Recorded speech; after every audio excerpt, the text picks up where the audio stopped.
Hey, y'all, it's your favorite Unc. Make sure you hit that subscribe button down below to Nightcap YouTube channel so you never miss a single live stream or video of myself, Ocho, and Gil. Remember, Nightcap doesn't happen without you. Make sure you hit that subscribe button. Thank you.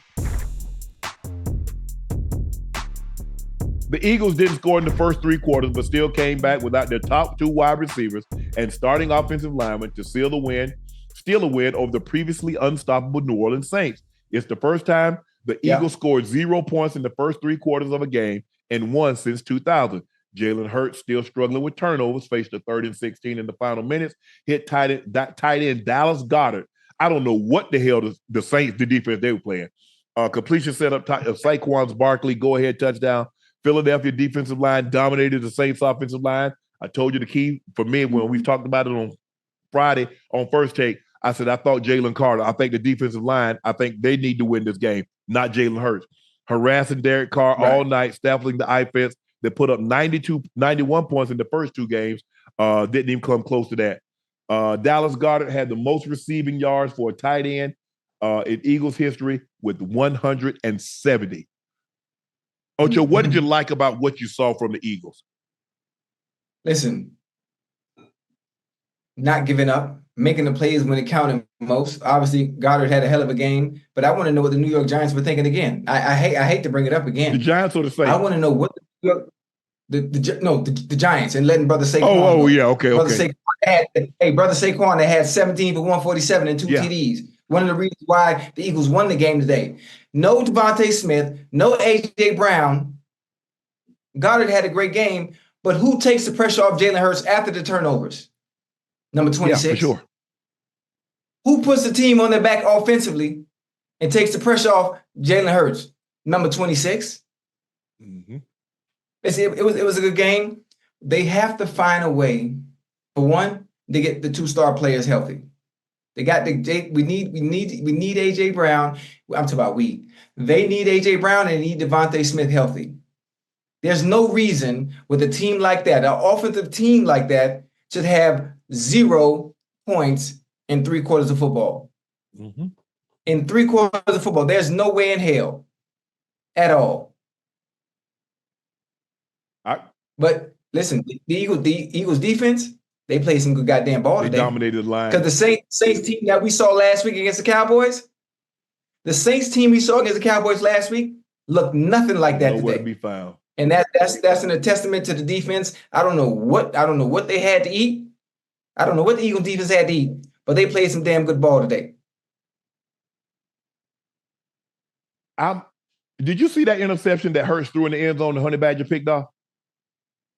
Yeah. Ocho, that's quarter. He had a few errant throws like that the past, 2 games in a row? Ocho, that's quarters. First of all, Honey Badger knows. They're like, he's supposed to come across his face. That's Honey Badger. Mm-hmm. He knows he's not going to let you cross his face. And I'm not backing up anywhere because why? I'm already at the back of the end zone. I'm coming forward. I'm not backing up. Mm-hmm. And it's like, he's supposed to cross his face. That's a 160-pound man. Honey Badger, that's not some rookie DB. That is Honey Badger. He knows the only place that I can get hurt is across my face. When Jalen Hurts stares him down, he takes off and beats him. Mm-hmm. It's the same thing that happened in the Super Bowl. Right. Seattle, ain't let you cross my face. Malcolm Butler. And you see, he made a collision, and boom. He knocked Lockett off because he gets the head start. All I'm saying in that coverage at that area, because Honey Badger is not going to retreat because he's already at the back of the end zone. He knows. He knows the only place I'm vulnerable is across my face. He can't go behind me because then he'll be out of the end zone. So where am I? See, when you're a student of the game, you understand where I'm weak and where I'm strong. I'm strong behind me. I'm weak in front of me. So what I'm not going to let you do is cross my face. Oh man, that was AJ. Well, you have to understand, you can't call the same route for everybody just because they can run the route. That's AJ Brown. AJ Brown 220. Okay, it's going to be a collision. It might be an incomplete. But if you run that with a 160-pound man and Honey Badger, it's going to be a pick. Mhm. And you know what? That all comes down to play calling, understanding your personnel, understanding your players' strengths, and understanding your players' weaknesses. You don't put a 160-pound player receiver in that situation, knowing that the chances of him making that catch and crossing someone that's seen it over and over and over as a veteran safety. You don't even call a play like that, put them in that situation. That comes down to play calling and understanding your personnel. That's it. That's all I'm saying, Ocho. I'm just saying, look, that's quarters coverage. Why you, and like you say, you know that's not AJ, a big receiver, a T.O., a Megatron, or a Julio Jones, one of a Brandon Marshall, somebody that, okay, is it going to be a collision and it's going to be an incomplete, but it's not going to be an interception. Yeah. And you know, everybody you just named, you know, Honey Badgers is small. All they're gonna do is big body, get right in front of him. But see, you get right in front of him. You better look Honey Badger off. Because if Honey Badger, hey, you're not gonna beat him to the point. Not if he reads you see how he read Dak last week? And he beat CD to the point. If he think, oh, now you can get it with a double move. But if you're double moving, where you going? Metairie? Because you're gonna be out the stadium. He knows that. I ain't going nowhere, Ocho. My feet are right here. I'm gonna drive forward. He beat him to the punch. He beat him to the punch. And then they're talking about did you see that hit on Devonta Smith? They talking about that was a dirty hit. That wasn't no dirty hit. That wasn't dirty. He's still up. He's still up. Listen, as a receiver, if you know they got you wrapped up, stop fighting. Stop fighting. Make a business decision. Let your body go and go down. Let your body go and go down. If you still up and you still fighting, understand the pursuit is coming from all different angles. And you don't even think about Ocho where he caught the ball. Danger is not that way. Danger is coming from back here. Them linemen. Yeah, exactly. Where you came from. And what I don't know if they still do it, but they used to hold his ass up. I'm coming. Hold him up. They trying to put as many hats on you as they possibly can. On you as possible, yeah. Bro, Devonta, I understand you tough, but bro, you $160. You ain't dragging nobody nowhere. All you're going to do is subject yourself to take unnecessary hits. That guy is 300 pounds, and he's coming at about 12 to 15 miles an hour. They got you up. And he's still, too. So that's even worse. It's not a dirty hit. Listen, he gonna learn. You got to make a business decision. You got to give yourself up. If you know they got you wrapped up and you ain't going nowhere, you got to give yourself up. Know when the journey's over. You got to know when the journey's over. Hey, that's good. Man, he is so tough. Okay. Hey, them D lineman hits, they different than different than a DB hit. Trust me. Way different. Trust me. That through 290, 280, 300, that's different than 185, 200. And they coming to put pain. So no, I didn't believe that was a dirty hit. It's very unfortunate. I hope Devontae's okay, but I didn't see that as dirty. It wasn't nothing dirty about that. There was nothing dirty about that play, Ocho. He's still fighting. Now, if he gets out of there, then what? Coach gonna say, why you let up?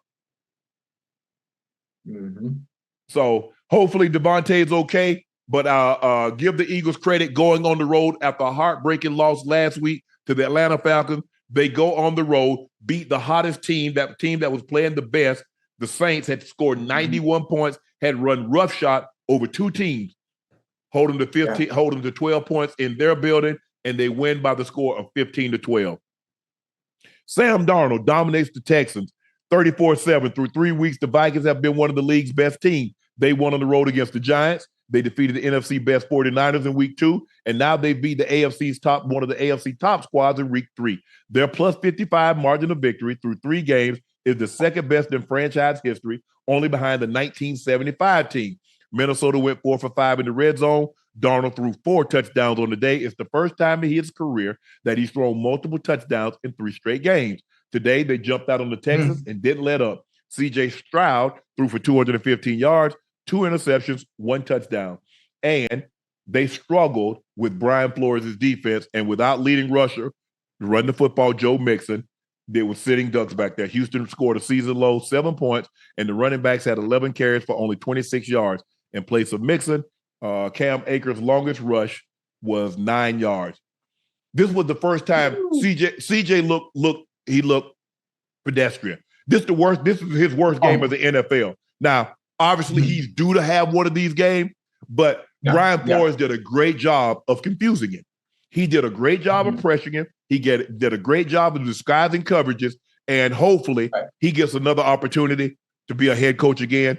Because obviously, some things that happened in Miami with Tua, and I think everybody deserves a second chance because we've seen some coaches that get second, third chances. And so hopefully Brian Flores, with the job that he's doing this year at Minnesota, when a head coaching job comes available, and they will come available, Ocho, hopefully he's in line to get one of those jobs. But what did you like about what you saw from Minnesota?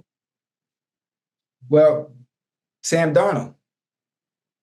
I don't know what happened when he was in Carolina. I don't know what happened when he was in San Francisco. But the Sam Darnold, I don't know what happened when he was in New York. But the resurgence and the confidence that he's displaying at the quarterback position and having the number one pick go down and him stepping in and looking like the savior for the Minnesota Vikings, and they haven't missed a beat. They haven't missed a step offensively. Listen, he was 17 for 28, 181, 4 TDs a day. Picking up right where they left off. I know Justin Jefferson is happy. Dog, people don't understand how important the quarterback position is for your success. If you have adequate play at the quarterback position, anything is possible. Anything is possible. And he's showing that despite the struggles that he's had early in his career on the other teams, found the right situation, and look how it's showing up. Look how he's performing week in and week out, even though it's only week 3. Well, listen, he's gonna be due for a game that doesn't look like itself, like he looked the past 3 weeks. But so far, unbelievable. Well, I think and he's playing for another starting job somewhere else too now. He's playing for another starting job. I think the problem that teams run into is that they want these quarterbacks to play early, and they're not ready to play, and you ruin them. Mm-hmm. And that it's like you draft a quarterback high, well, he's got to play. What do? They clear the decks. Yeah. They don't have any veteran guys in there. They don't have anybody that can challenge them, and they just, okay, here you go. And I think sometimes they'd be better served if they were to sit 6, 8, 10 games, maybe the entire season. But they want them to play so soon. And if they're not ready, and now you wreck the guy's confidence. And I think that's what happened with Sam Darnold. Now, I'm not saying he's going to turn around and all of a sudden he's going to be Kurt Warner. He's going to go be in a situation where he leads a team to the Super Bowl and he's a 2-time MVP, something like that. But I think he's a good quarterback. But I think sometimes they force these guys to play, and when they don't have much help around them, and then this is what you get. And then everybody's like, well, he'll bust. No, you didn't put him in a situation where he could succeed. Mm-hmm. And so everybody wants the guy to come in, he a high draft pick, Ocho, and play right away and be good. Be a savior. Yeah. Listen, I call it a savior because you got to understand if you had the number 1 pick, if you had the number 2 pick, it's because collectively your team was bad the previous season, and you're not just a quarterback away. Yeah, hey, listen, sometimes, but these young fellas, man, there's no development. The transition from college to the pros, it can be difficult. It can be gruesome, especially if you throw them out there to the Sharks. And we've seen so many different examples of that. Now you have some anomalies like C.J. Stroud, the way he played rookie year. Mm-hmm. There's some examples of people. Hell, Patrick Mahomes even had to sit a year behind goddamn Alex Smith. Carson Palmer, who was my quarterback, had to sit a year behind goddamn John Kitna. But when they did get in there and play, boom. Yeah. Give them an opportunity. Set them up for success. Yeah. It's okay if the guy doesn't play the opening day. And I know a lot of guys I want to be the day 1 starter. But are you going to be ready to be the day 1 starter? Because it's not just about day 1. It's about day 101, day 1001. Because they're not just getting you. They don't just want you for 1 year. They're hoping you're a decade player or a decade and a half player. That's what they're hoping. But in the NFL, it's all about confidence, especially that position. You have to believe you the baddest mofo out there. I don't care who out there on the field. Mm-hmm. I'm the baddest. And you got to have that mentality. Right. But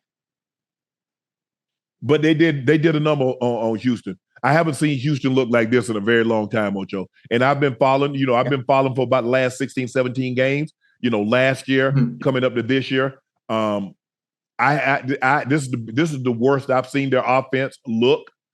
They confused them. They did a great job of getting after CJ. They picked him a couple of times. It seemed like Brian Flores had him confused a couple of times.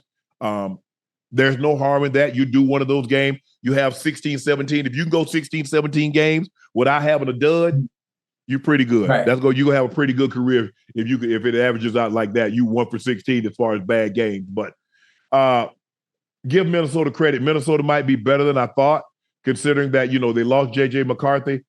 Aaron Jones has been a godsend because they moved on from Ollie Madison. Remember, they let Dalvin Cook go a couple of years ago. But Aaron Jones, he comes in 19 for $102. He's great at catching the ball out of the backfield. But Justin Jefferson, and they don't even have Jordan Addison yet. Remember, he hurt his knee. When he come back. Yeah, and when he come back, that makes them even that much more dangerous. That opened up the playbook even that much more. It's gonna get scary. It's gonna get scary. Minnesota Vikings sit atop the NFC North, but with a 3-0 record. As they win, they pound the Houston Texans 34-7